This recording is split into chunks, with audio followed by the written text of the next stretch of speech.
It is Canada Day today, Canada's 159th birthday, and we had a really, really big announcement that was made, so let's get into it.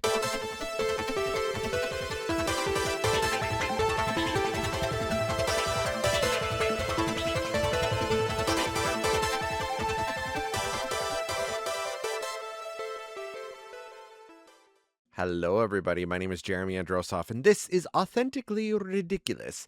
And thank you so much for tuning in, as you guys have been doing lately, I guess. I always say that, too, on my radio shows.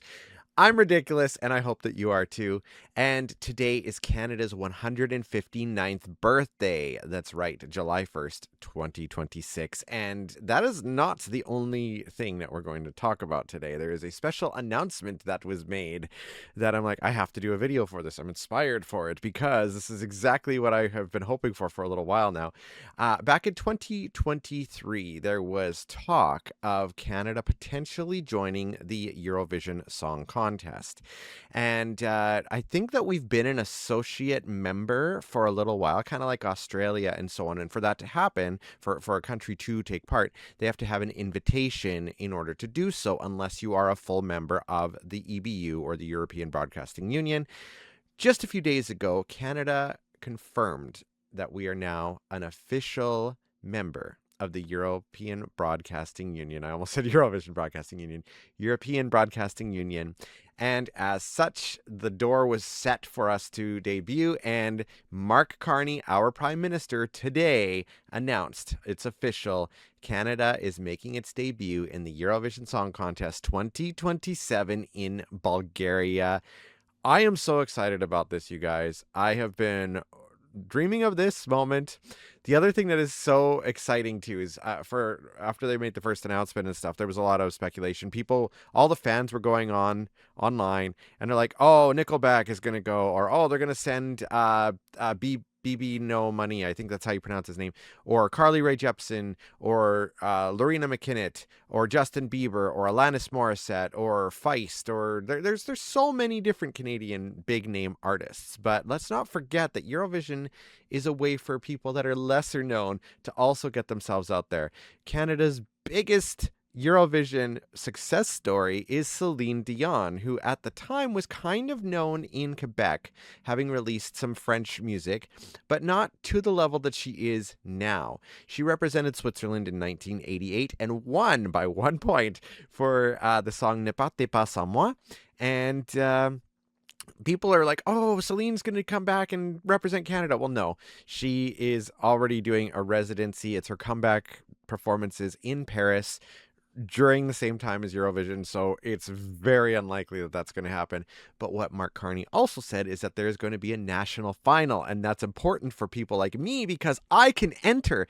I can come up with a song and enter officially. Now, whether I make it past the first round, I don't know. Who knows? Who knows what it's going to be? More on that's going to come later. Obviously, the songs can't be released before September 1st of this year. That's the rule. It has to be September 1st of the year prior to the contest itself. So I have time to put it together, but I got to get my ass in gear. I do have a song that I've kind of been playing with a little bit, so it might be the one that I end up submitting.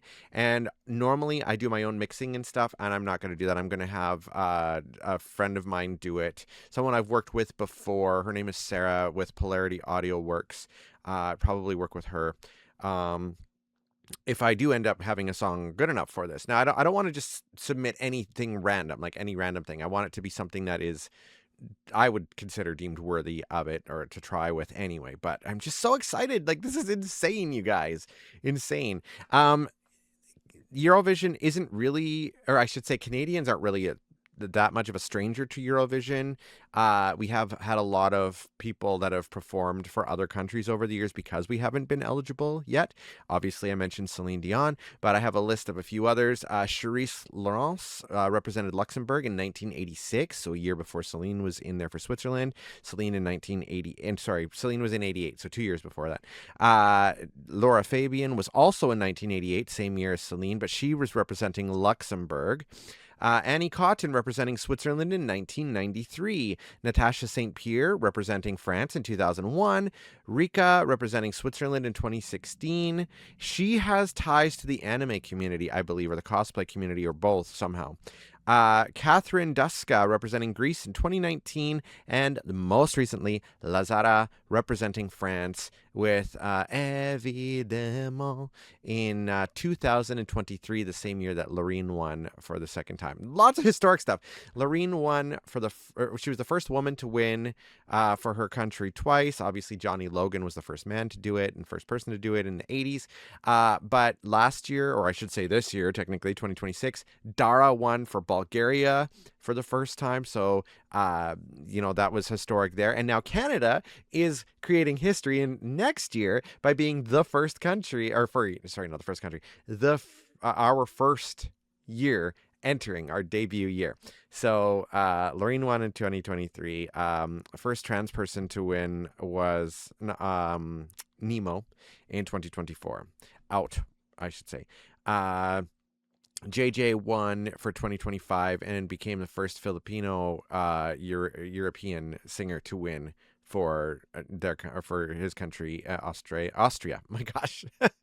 And then 2025 or 2026, I'm getting all tongue-tied. I'm excited, guys. I'm sorry. Dara winning for the first time ever for Bulgaria, and now Canada's debuting. So exciting. There might be other countries that debut too. A lot of people want Kazakhstan to be in, Kosovo, Liechtenstein. I'm so sorry. I'm terrible with pronunciations. But this is so exciting. I'm so inspired. I'm actually going to do a brand new episode of my Eurovision radio show, which airs on Fridays from 10 p.m. till 11 p.m. Pacific time on CFBX 92.5 FM in Kamloops. You can check it out live at thex.ca if you want to check it out. That's daytime, I think, in Europe. So there you go. But yeah, it's exciting, guys. And so I'm going to bring you on this journey with me too, because this is so exciting. And we'll see what happens.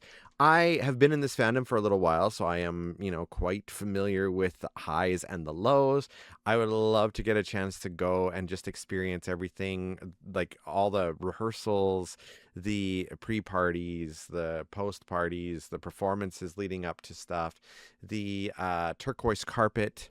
I mean, and I know, like, some people stay away from reading the comments and stuff while they're performing, but I would probably read it. This is old hat for me. There's going to be stuff like people are going to be like, oh, this is fun, or I love this is great. And then you're going to have the other people that are going to be like, I don't know, it just not my thing, not something I like. And then the people that are just like really, really, really, really rude, and that are going to say things like, holy crap, that sucked my balls! Bad stuff. I don't know. It's just I don't want to repeat it, but I swear and do cutaways all the time. In fact, there's probably one right there too. So either way, guys, this is so exciting.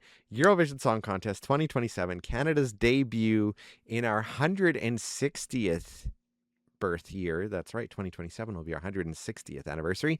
So exciting, so exciting. So I'll bring you guys along the journey with me, and we'll go from there. In the meantime, if you want to kind of see some of my indie stuff, which I mean, it's still indie. I'm not signed or anything.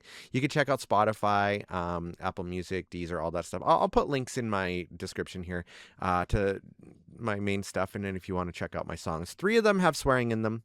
The other ones are fine, but exciting. Eurovision 2027, here we come, and I hope to see you guys there. I'm ridiculous, and I hope that you are. Oh, actually, before we do this, let me know down below what you think about this, what you think about Canada joining in Eurovision officially. So excited. And yeah. Oh, also, there was one other announcement too. Martin Green, the director for the EBU, also stated that if Canada wins, we will host the contest here. And that's nuts to me, because logistically, that's crazy to bring all the delegations over from Europe, it would make way more sense for us to partner up with one of the other countries there, probably the UK, because that's who we're closest aligned to, or one of the other big 4 or 5. I mean, Canada could become one of the big 5, especially if Spain stays out. Who knows? There's so much speculation and stuff. But he did confirm we would host it. Now, I would say Vancouver would be the best place, honestly, because it would air at noon, which is perfect here, and that's regular time in Europe.